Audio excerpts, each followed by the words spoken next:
Sabéis que yo siempre os cuento algo que, bueno, pues me contáis mucho, muchos de vosotros a través de las redes y tal, que a muchos de vosotros os sirve mucho. Yo recuerdo cuando Edu Valverde, por ejemplo, que lo tuvimos de invitado, contaba, pues oye, es curioso porque a veces uno hace las cosas y no sabe muy bien por qué las hace como iluminador, ¿no? Pero las tiene como integradas en su cabeza y luego explicas una cosa aquí y allá que, bueno, pues al iluminador de repente le parece, pues era por esto, ¿no? Lo hacía por esto, ¿no? Bueno, hoy os traigo algo que está un poco relacionado con lo que nos contaba Pablo, ¿no? Y eso es porque, bueno, pues realmente hablábamos de conceptos de contraluz como herramienta, ¿vale? Yo es algo que os he contado en otras ocasiones, había uno de mis vídeos, uno de los directos, os hablaba de lo que yo considero las herramientas de iluminación. ¿Qué son las herramientas de iluminación? Bueno, las herramientas para mí no son los aparatos, las herramientas son, bueno, pues algo entre medias, entre una ubicación de una luminaria y una función de una luminaria. Es decir, una ubicación, digamos, contextualizada, una ubicación que tiene un propósito, ¿no? Eso es lo que es para mí una herramienta escénica y para mí hay un número limitado de herramientas y probablemente la herramienta que más me gusta, en la que me siento más cómodo, siempre me he sentido más cómodo y la que insisto más porque es quizá la que ayuda más a crear contraste, es el contraluz. Os he preparado, como siempre, una slide en la que os quería hablar de este concepto de contraluz y decía que está muy relacionado con lo que nos contaba Pablo, porque Pablo es un maestro del contraluz. Lo es una persona que trabaja muy bien el contraluz. Yo lo hablaba con una de sus escenas. Y aquí os intento presentar distintos tipos de contraluz, ¿no? Un poco para ubicarlos, para contextualizarlos, para estructurarlos en nuestra cabeza, ¿no? Los que sois iluminadores ya consagrados, esto lo tenéis súper integrado, pero a lo mejor no está de más un poco hablar de estos conceptos y cómo la contra cambia la experiencia, ¿no? Lo que veis más cercano a lo que sería un artista, ¿vale? Tenéis en la parte de atrás a un batería, en la parte de delante tenéis a un artista que está en el área de lo que nosotros normalmente llamamos proscenio, ¿vale? Es un área muy, muy cercana al público, haya foso o no haya foso, el público está cerca de ahí y por tanto hay una luz frontal, como le hemos hablado en otros programas. Y en este caso yo os quería hablar del contraluz, la importancia del contraluz. Fijaros que la primera contra, la contra más cercana a ese artista, es lo que yo llamo una contra estática, ¿vale? Que está picada, ¿vale? Y que está en posición dedicada. ¿Qué es esto? Son unos lenguajes que a lo mejor suenan un poco confusos, ¿no? Bueno, a contraestática me refiero a que no es una contramóvil, ¿no?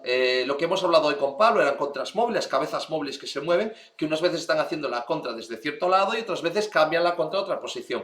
En este caso, al ser estática, quiere decir que es un aparato que está ahí puesto con esa función exclusiva y que no se va a mover, no tiene la capacidad de moverse ni de pan ni tilt. Cuando me refiero a picado, evidentemente me refiero a la inclinación que tiene la contra con respecto al artista. Y en este caso, pues una contra, como está arriba, pues por defecto o por diseño ha de ser picada, ¿no? La podemos picar más o menos, pero ese es uno de los primeros insights que yo quería comentar aquí. Obviamente, como veis, los ángulos de incidencia varían mucho si la contra está muy cercana al artista y por lo tanto más picada, o un poco más lejana del artista y por lo tanto mancha más. Vosotros fijaros en esos haces como la contraestática picada de posición dedicada, es decir, la primera que tenemos, la más cercana al artista, está dedicada para ese artista y por eso es un tiro cercano. Está hecho de muy próximo, por tanto muy picada, mucha angulación y está expresamente para ese artista y para nada más. Esa contra no hace nada más que eso, ¿vale? Ahora bien, fijaros que la sombra que produce, ese haz que va hacia abajo, ¿vale? Y que incide en el artista, obviamente el artista va a proyectar una sombra. Y en el caso de esa contra que está tan cercana a él, por ser un tiro cercano, va a tirarte la contra al suelo, va a tirártela al escenario. Y como la va a tirar al suelo, solo la van a ver esa sombra los espectadores que estén muy altos, ¿vale? En butacas muy, muy altas. La gente que esté más cercana no va a ser capaz de apreciar esa sombra y normalmente esto es lo que queremos en escénica, ¿no? No queremos sombras muy visibles, como esta sombra que, fijaros, que estáis viendo aquí en la parte de atrás, en mi imagen, bueno, pues eso es algo que normalmente se suele evitar, ¿vale? Y en cine es algo que a veces se favorece y interesa que esté ahí, pero solo una, no la doble sombra, que es un tema del que podríamos hablar mucho en el ámbito del cine, pero en el ámbito de la escénica normalmente las sombras, se intenta que la sombra no esté en un lugar en el que no nos permita componer una escena, poder crear una escena, digamos, con cierto gusto, cierta narrativa, y por tanto solemos evitarlas. La contra que tenéis en la parte de atrás, la que está en el medio, también picada, fijaros que aquí seguís teniendo una posición dedicada, sigue siendo una contra estática, una contra que no se mueve, pero ya el tiro es lejano. Y la consecuencia de que el tiro sea lejano es, por un lado, que la perspectiva cónica del haz, es decir, fijaros siempre que el espectador lo va a estar viendo no como lo vemos ahora, que es una posición lateral, sino frontal, ¿vale? Y cuando lo estamos viendo de manera frontal, lo que vemos es como el haz se dirige hacia nosotros y se va abriendo en distancia. Es ese haz, esos triángulos que veíamos, ¿no?, en las escenas de Pablo, todas esas haces en simetría, y eso lo que lo provoca es un tiro lejano. Es decir, cuanto más alejada esté la contra del primer término, más perspectiva va a haber, más va a abrir ese haz y por tanto más estéticamente atractivo va a quedar. Pero tiene una consecuencia, una gran desventaja, que es que, como veis ahí, en ese haz violeta, pues al incidir en el artista, lo que ocurre es que va a proyectar una sombra sobre normalmente el público, las primeras butacas, y en el peor de los casos va a cegar directamente con una luz. Cuando el artista se mueva, esa luz va a cegar directamente los ojos de los que están en las primeras butacas. Esto es un quebradero de cabeza para todos los iluminadores, especialmente cuando se trabaja en el teatro, porque las butacas suelen estar cerca y cuando se quiere hacer música y conciertos, etcétera, lo que se quiere es sacar todo el beneficio de las contras, que se vean lo más estéticas posibles, y para hacer eso, pues uno tiene que cegar. Es casi inevitable, ¿no? El tema es cuánto se ciega, durante cuánto tiempo, de qué manera, con qué luminarias. Hay que intentar que esto tenga el menor impacto posible, o si tiene un impacto, que sea un impacto positivo, un impacto estético y no negativo. La contra que tenéis al final de todo es la contra de la que casi siempre hemos hablado en este programa, y que es la contra dinámica, la cabeza móvil, la cabeza que se puede mover a un lado a otro, arriba y abajo, y que también es picado, obviamente, porque está ahí arriba, pero es versátil, ¿no? Y lo que quiere decir versátil en una contra, en contraposición, una contra dedicada, es que puede hacer muchas cosas al mismo tiempo. Puede tener distintas posiciones, se puede mover y por tanto puede ser una contra no solo del cantante, sino que también del guitarrista, también del batería que está ahí detrás. Es decir, se puede mover en el espacio y crear versatilidad, crear distintas escenas y también distintos dibujos en el aire cuando hay humo, ¿no? Esas son las contras de la parte de arriba, y luego en la parte de abajo tenemos, muy cercana al artista, ahí la tenéis en el suelo, una contra que es estática también, no se mueve, pero que ya es contrapicada, ¿vale? Esta es la contraposición. Y lo que ocurre con las contras que vienen desde el suelo, muchas veces la gente las llama nadir, aparatos nadir, lo que ocurre es que arrojas la sombra hacia arriba, que normalmente esto puede ser aceptable. Fijaros que si sobre todo estáis en un teatro donde hay butacas, esto puede cegar a la gente que está en las butacas más arriba, que nunca va a ser tanta gente como la que está abajo. Si estáis en un concierto, en un festival que es llano, que es lo más habitual en un festival de música rock, por ejemplo, o en festivales de electrónica en exterior, lo que va a ocurrir es que estas contras se van a perder en el aire y van a crear una serie de haces que, en función del humo que se esté utilizando, pueden ser muy vistosos, llenan mucho y crean un espacio muy interesante, ¿no? Entonces estas contras y especiales de tiro cercano son muy potentes y además crean una especie de atmósfera, una especie de ambiente en la parte de atrás del artista que es realmente interesante, ¿no? En la parte de atrás, esto es lo último que os quería contar.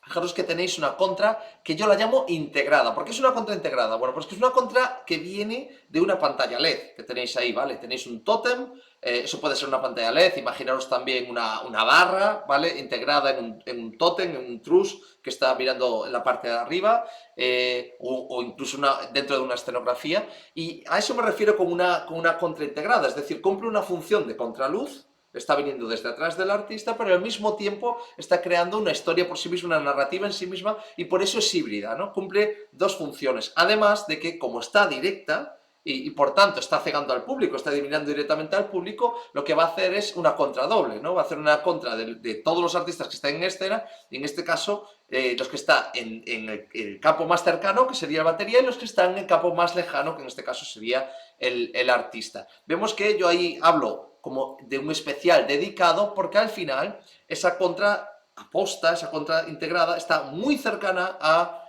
batería para crear un efecto especial sobre la batería. Daros cuenta que la batería normalmente es un espacio muy grande y que por tanto está cubriendo una parte muy grande de la luz. Es decir, si se utiliza una luz desde atrás, la batería va a cubrir gran parte de la luz y va a evitar que la gente quede completamente cegada, como ocurriría cuando hacemos una contra dedicada a un cantante, por ejemplo, ¿vale? Porque evidentemente ese cantante o esa cantante pues va a ocupar mucho menos espacio y por tanto será más fácil cegar y por tanto habrá que utilizarla un poco menos. Bueno, estos son conceptos que yo os quería comentar porque realmente son, como nos decía Pablo, son conceptos que son muy difíciles de interiorizar cuando uno trabaja en la emulación. El motivo de que esto ocurra es que cuando uno está trabajando con software de simulación, etcétera, pues uno no ve tanto cómo reaccionan las superficies, las texturas, los objetos, los elementos con esa luz.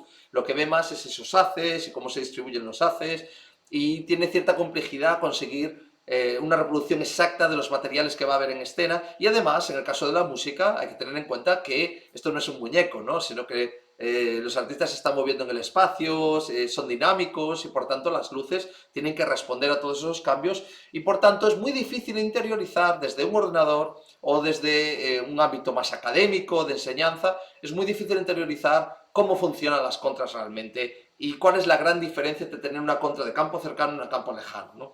Existe también el efecto contrario, que yo he caído ahí y tantos otros iluminadores al principio, de que cuando uno descubre este efecto de lo impactante que es una contra desde muy atrás, la perspectiva que crea, cómo abre el haz y sobre todo en el movimiento que abre hacia el público, creando haces en el cielo, etcétera, uno tiende a decir, oye, la contra, lo primero, ¿no? O sea, cuantos más aparatos posibles atrás de todo, mejor, ¿no? Entonces uno cae a veces en ese error de poner mucha cabeza móvil en la parte de atrás, en la más lejana, que tiene pues dos grandes inconvenientes. El inconveniente número uno es que concentras la carga completamente a nivel de rigging, a nivel de motores, en un solo punto o en dos puntos, tres, cuatro, en función de los trucks que estés utilizando, y evidentemente esto no se puede hacer, ¿no? Es un tema de seguridad, los truses, las estructuras, los motores tienen unos pesos determinados, y otra de las inconveniencias o desventajas que hay,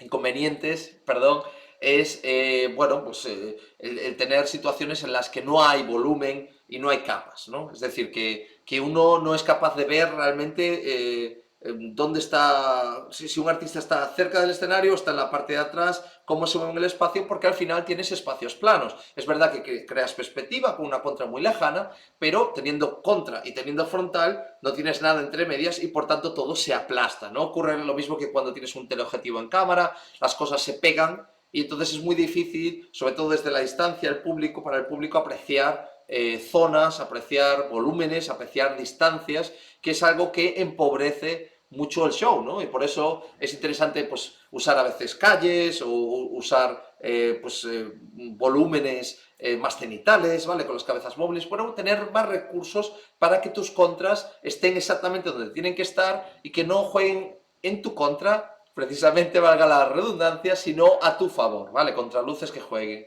a tu favor. Bueno, esto era algo que os quería contar. Si os ha gustado, si en general creéis que lo que estamos haciendo tiene sentido y queréis formar parte de ello, os recomiendo que os suscribáis. Esto lo podéis hacer aquí directamente en este canal, simplemente clicando en ese botón para ayudar a que la comunidad crezca. Y además tenéis el newsletter. Hemos enviado hoy, de hecho, uno de los newsletters donde hemos recopilado muchos de los vídeos, muchos de los contenidos, y bueno, pues que para mucha gente es la mejor manera de estar en contacto con nosotros, ¿no? A través de ese newsletter recibes un correo electrónico que te habla de los próximos directos y, bueno, pues de alguna manera nos permite estar conectados, que es al final de lo que se trata, tener una comunidad de gente de la luz que quiere hablar, que quiere compartir y que quiere difundir, ¿no? Conocimientos.